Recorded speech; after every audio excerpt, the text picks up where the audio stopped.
Hey everyone, thanks for watching.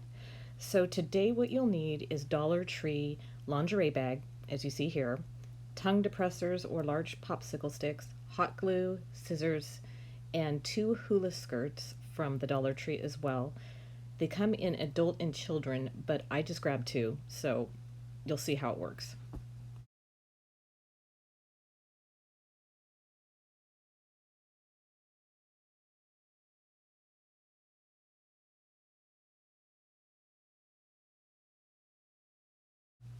So I'm not sure if I would use again the popsicle sticks. You need something to hold it taut for the bones, so to speak. What I might do is use the Dollar Tree floral wire. It's thicker, maybe make some kind of inserted structure on the inside to help hold its shape because that is what you need. If you have any ideas on something like that, I would love to hear them and you can put them in the comments. But that was my take on this.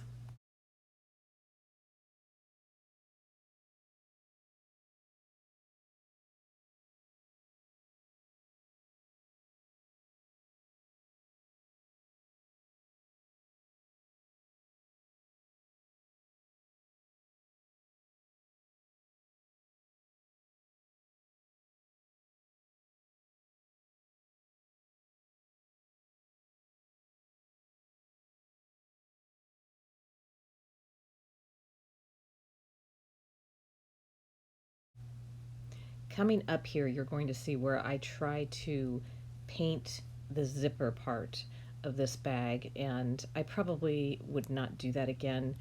The paint, even though I did not water it down, it began to seep into the fabric, and it didn't really work very well. So I don't know that I would do that again because you're going to cover this up anyway, so you may not need to do that.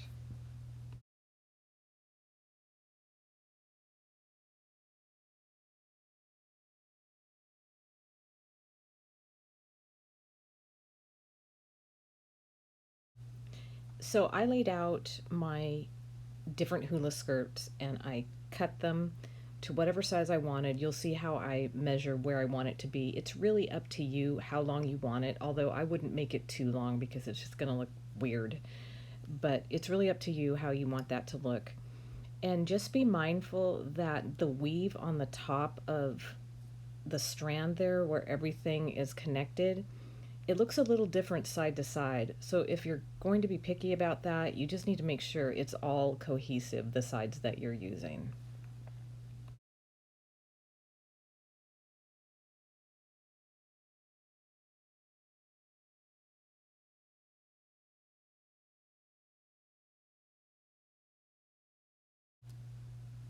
So I just want to draw attention to the twine that is at the end of the length of each of these skirts. You can see it down there on the corner. I actually kept those because I wound up weaving mine own so that I could place in between where I thought there was quote unquote holes that you could see through the lamp on, if that makes sense.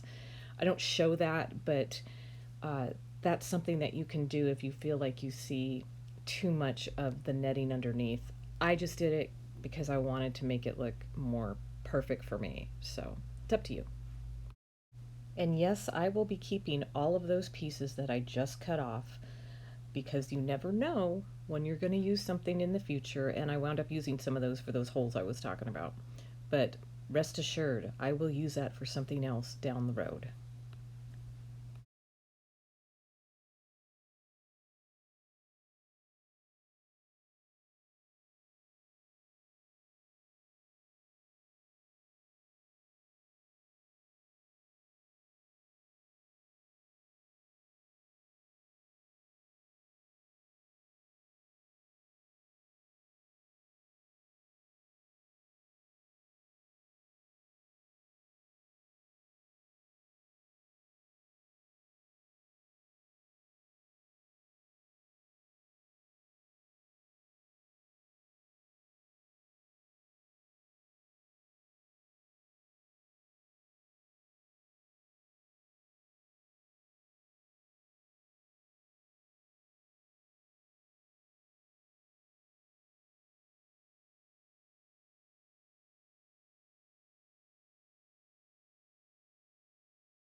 Okay, so here I add a piece around the center, and then later I'm going to add a piece around the top.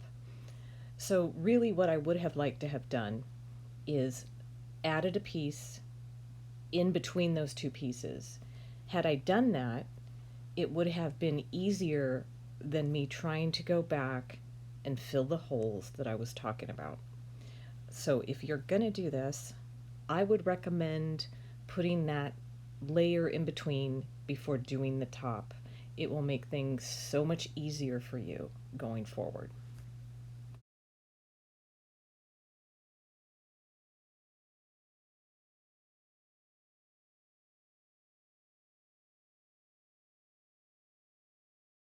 As you will see, I used a lot of those pieces that I cut off when I was doing the haircut on this, and I glued the pieces end to end after braiding them. I really like to hang on to a lot of the pieces that come off of this or that when I'm DIYing because you never know when it's going to come in handy. I don't like to put waste out into the world if I don't need to. It's my little part that I can do. And I don't know, I just feel like if you have something that you can use for something else, then why not do it? And I think doing this and adding it to the top of the piece, it looked so much better. It just added some more texture and character to it.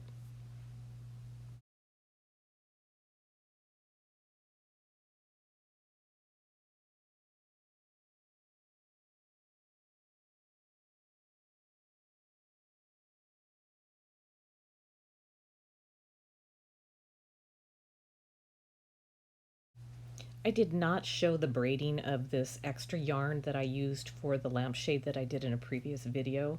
I have lots of yarns on hand that I use, but I thought it would look good around the edges, give just a little contrast to the raffia that's already on there, and it also helped cover up some glue mishaps or some unevenness in the shade. I thought it looked so much better to do this, and then I added the actual hanging piece contraption top part to it. So I think it looks better.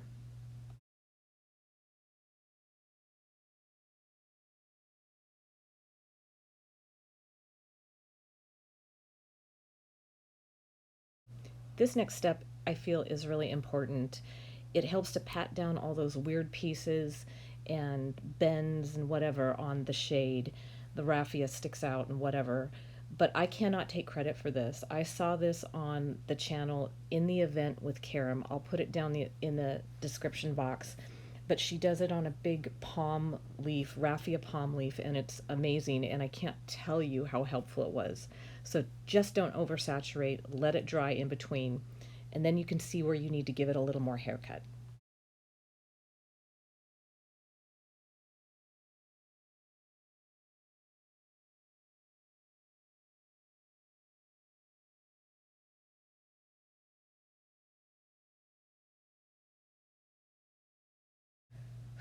Okay, I'm not gonna lie, this part was tricky. You need to make a little hanging contraption on the inside to hang this light bulb that I actually got from the 99-cent store. I think the Dollar Tree carries them also, but I didn't see it there. So I really should have done that first. So however you can get that thing in there, do it. And then just twist it around and make a little loop so that you can hang your light bulb. I really should have done this first, but you know what? DIYs, unless you're going to do them twice, this is how it goes. So here is the finished lamp, and I really like it. My husband liked it too and wants me to keep it up. If you have any comment or ideas on how I might have done this differently, I definitely would love to hear them. So please leave that below. I really like the boho coastal and a little industrial eclectic mix, and that's what I'll be doing mostly on my channel here. I'm not really a farmhouse person, but there's so many great YouTube videos and channels that you can check out for that. So if you think you'd be interested in watching my videos, I would love to have you part of my YouTube family. So just subscribe if you would like. You can comment or like or whatever, and I would love to have you. So I hope you enjoyed this video. I hope you can use what you saw here, and I hope everybody has a great day.